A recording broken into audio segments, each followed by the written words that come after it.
Level 1, the visitor. You download a browser most people have never heard of. Not because you need it, not because you're desperate, because you're curious. You've seen the videos, the headlines, the dramatic thumbnails about the dark web. It sounds like a hidden world, a secret layer of the internet where normal rules don't apply. You install it late at night, the room is quiet. Your screen glows against the walls. The first thing you notice is how unimpressive it looks. No neon hacker interfaces, no cinematic loading screens, just basic pages, black backgrounds, plain text, long warnings written in broken English. Trust no one. Use escrow. Law enforcement everywhere. You click through directories, forums about privacy, forums about hacking, forums about drugs, forums selling things that make you pause for a second longer than you expected. Nothing jumps out at you. No one welcomes you. No one knows you're there. You are invisible, and that's what makes it interesting. You read threads where people argue about scams. You see vendors accusing buyers, buyers accusing vendors, everyone accusing everyone of being undercover. Every new account is treated like a threat. You don't make money, you don't message anyone, you don't post, you just observe. You learn something quickly. This world doesn't run on chaos, it runs on rules, unwritten ones. Reputation is currency, paranoia is survival, anonymity is fragile. You close your laptop, you tell yourself that was enough. Just curiosity satisfied, but the next night, you open it again, because you want to see what else is there. And this time, you create a username. Level 2. The Lurker. You have a username now. It doesn't mean anything. No profile picture, no bio, no history, just a string of letters and numbers that could belong to anyone, or no one. You log in the next night. This time you're not just reading, you're inside. You start small, replying to harmless threads, asking vague questions, watching how people respond. They don't welcome you, they test you. New account, low rep. Fed? Scammer? Every message feels like a background check. You learn quickly. Don't overshare, don't ask direct questions, don't sound eager. Eagerness looks suspicious. You spend hours reading vendor reviews, 5-star ratings, 3-star warnings, long complaint threads about packages that never arrived. You realize something important. This world runs on reputation scores. Numbers next to usernames determine survival. A vendor with 1,000 positive reviews can charge double. A vendor with 0 reviews is either new or bait. You watch disputes unfold in real time. A buyer claims he got nothing. The vendor posts tracking proof. Screenshots fly back and forth. Moderators step in. Escrow holds the funds. You learn the mechanics. No one ships without escrow. No one releases funds early. No one trusts promises. Trust is algorithmic here, not emotional.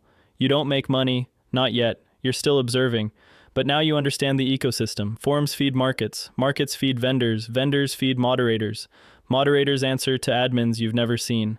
And everyone fears one thing: exposure. Occasionally, a username disappears. No goodbye post, no explanation, just gone. Sometimes rumors follow. Arrested in Germany. Server seized. Exit scammed. Sometimes nothing follows at all. Silence is common here. Silence is survival. You begin spending more time online than offline. You start thinking in usernames instead of real names. You refresh threads compulsively. You watch for patterns. You start to notice that some accounts defend each other. Some always argue in pairs. Some vendors always win disputes. You suspect alliances, maybe cartels, maybe just friendships. Or maybe the whole thing is run by 5 people pretending to be 50. You'll never know. That uncertainty is the point. One night, someone replies to one of your comments, not accusing, not hostile, just curious. You seem smart. You looking to earn? Your heart rate rises slightly. It's the first direct offer, the first invitation. You don't answer immediately. You wait. In this world, patience is protection. You stare at the message for a long time. And for the first time, you consider moving from observer to participant. Level 3, the middleman. You don't become a criminal overnight. You become useful. You reply to the message, carefully, vague, non-committal. The account that contacted you isn't flashy. Mid-level reputation, old join date, few posts, no drama attached. That's a good sign, or a very bad one. They don't ask you to sell anything. They don't ask you to ship anything. They ask if you can connect people. Referrals. You already know who's trusted. You've spent weeks watching. You know which vendors deliver. You know which buyers pay fast. You introduce them. You don't touch product. You don't touch data. You just move information. First deal, $300. Your cut, 5%.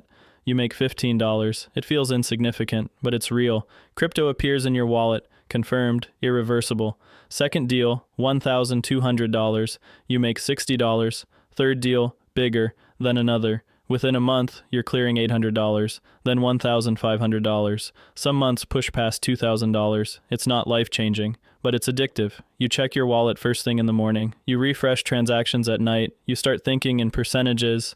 You begin tracking who pays on time, who causes disputes, who brings repeat buyers. You realize something. You're building a network, and networks have value. But there's pressure now. If a deal fails, both sides message you. If a vendor disappears, you get blamed. If a buyer scams, you're accused of setting it up. Your inbox fills with tension. You learn to stay neutral. You never promise outcomes. You never guarantee trust. You only connect, but the money changes something inside you. This isn't curiosity anymore. It's leverage. You're still anonymous, still invisible, but now, you matter. Small vendors greet you politely. Buyers respond faster. Your username begins appearing in threads. Talk to him. He's legit. Your reputation score climbs, not high, but noticeable. You start receiving more private messages, some clean, some risky, some offering higher cuts for higher risk connections. You hesitate because you understand something now. The higher the payout, the shorter the lifespan. Still, you don't stop. You optimize. You refine. You only connect high-rated accounts. You avoid volatile buyers. You turn down deals that feel rushed. You tell yourself you're being smart, professional, careful. But one night, after a particularly smooth transaction, you open your wallet and stare at the balance. $4,870. All from referrals, all from staying in the middle. You didn't hack anyone.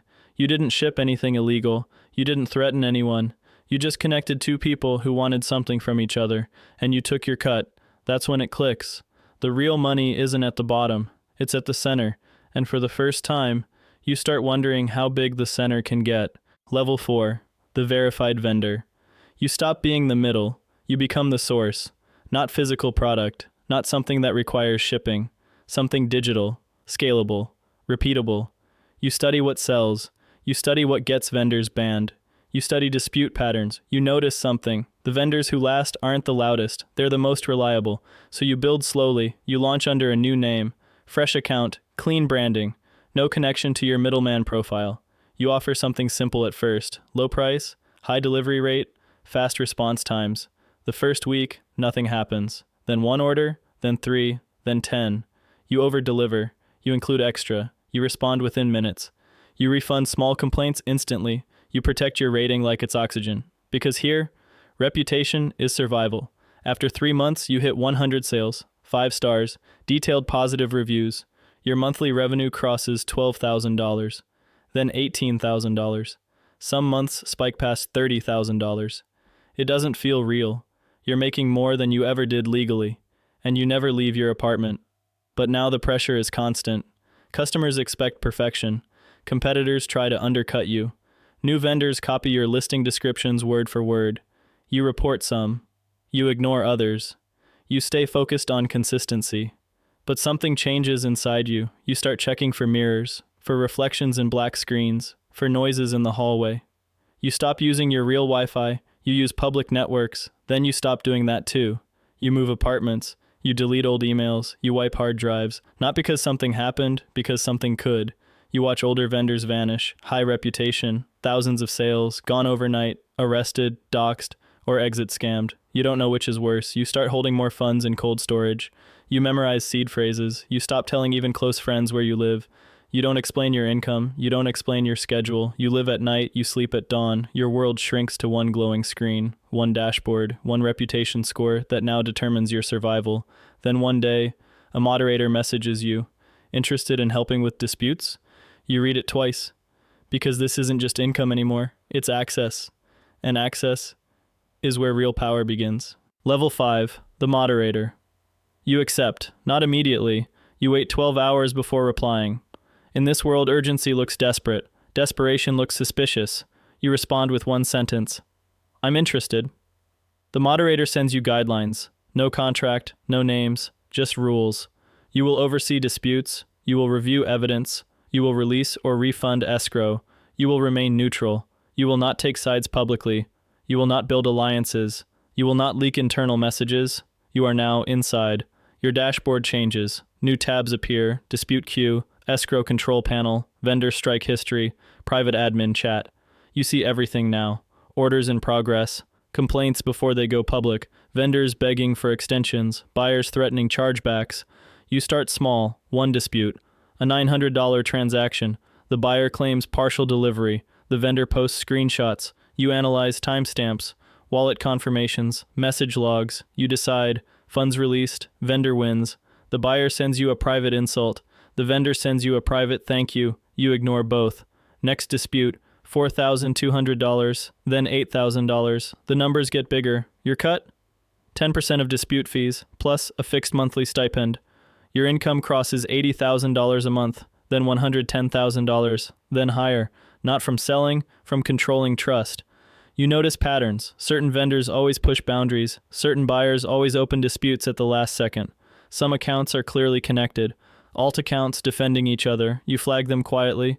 You begin blacklisting wallets, freezing funds, banning accounts. Power shifts your posture. You type slower now, more deliberate. Because one wrong release, one unfair decision, and the entire forum turns on you. Moderators get doxxed, admins disappear. You see old chat logs of former mods, some left voluntarily, some stopped replying mid-conversation, no explanation, just silence.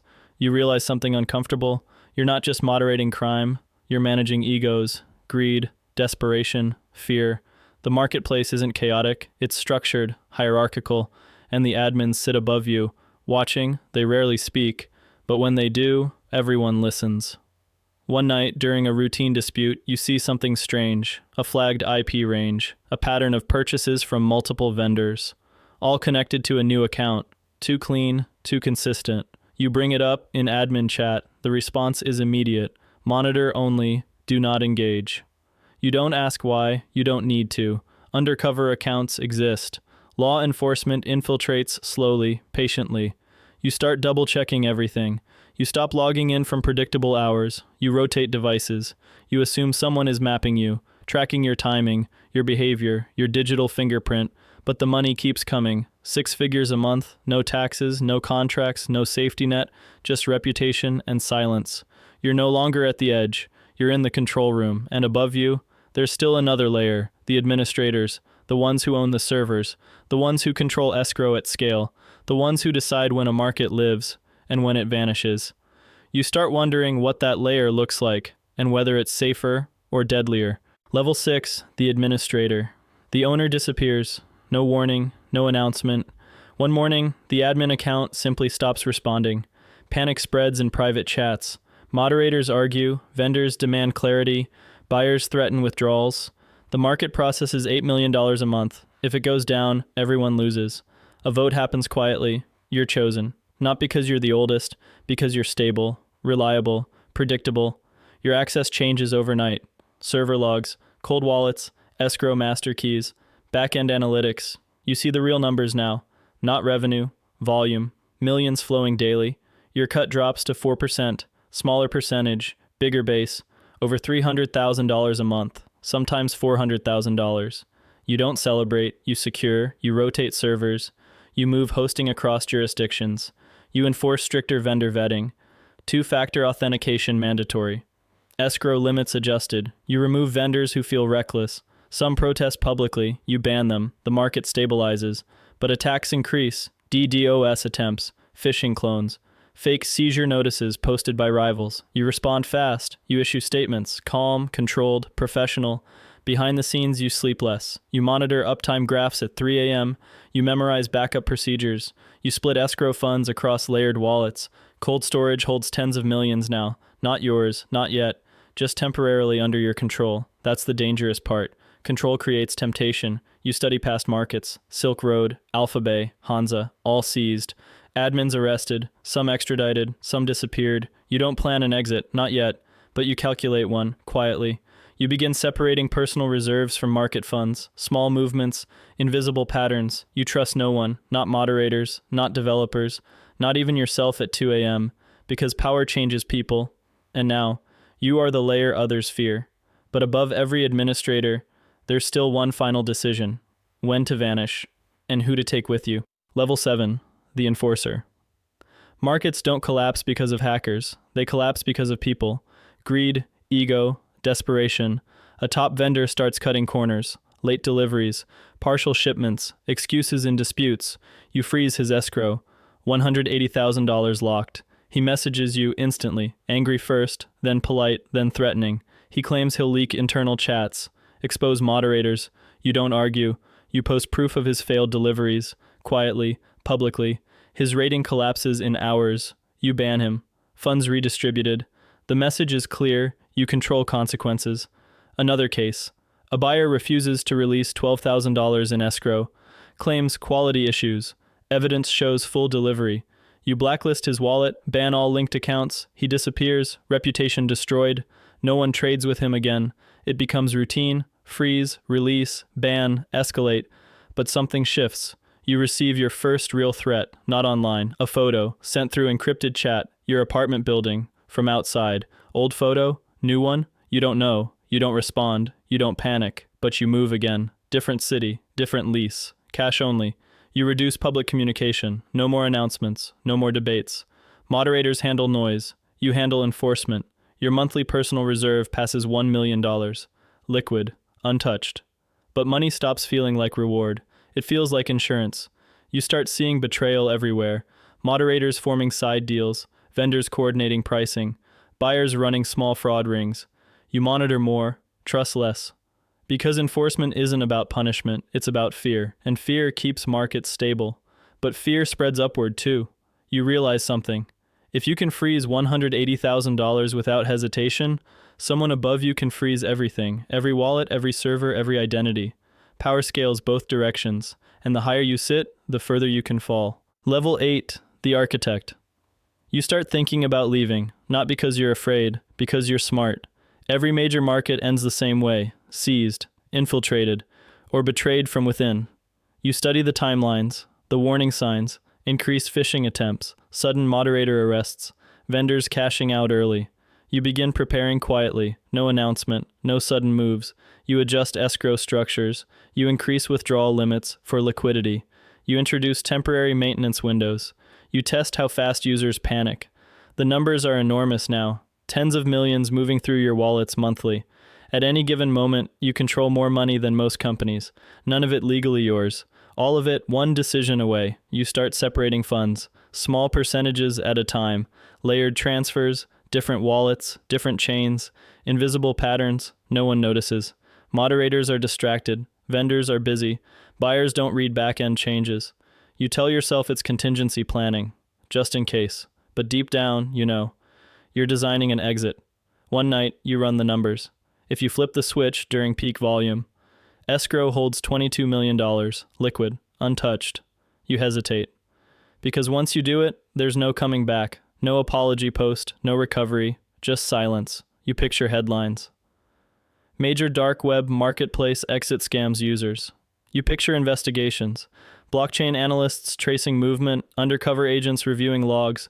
You picture moderators realizing too late. Some will suspect you, some will be arrested instead. You don't enjoy that thought, but you don't dismiss it either. Greed and survival start sounding identical. You accelerate transfers. Slightly larger now, still subtle, still buried inside normal activity. Then one morning, you wake up and decide, not emotionally, not impulsively, strategically. You schedule a server migration, you lock withdrawals, you close registration, you post a calm announcement, temporary maintenance, funds safe, then you disconnect the servers, one by one. Escrow wallets move, cold storage empties, accounts freeze, the marketplace goes dark, forums explode, accusations everywhere, scam, betrayal, federal seizure. You don't respond. You're already somewhere else. Different apartment, different country, different name. You watch the chaos from a clean device. Wallet balance, $19.4 million, less than projected. Still enough, more than enough, for now. But the moment the site disappears, you stop being an administrator. You become a target. And targets don't sleep well. Level 9. The target. The first article appears 2 weeks later. Major dark web marketplace disappears. Speculation only. No names, no suspects. You tell yourself you're safe. Then a second headline drops.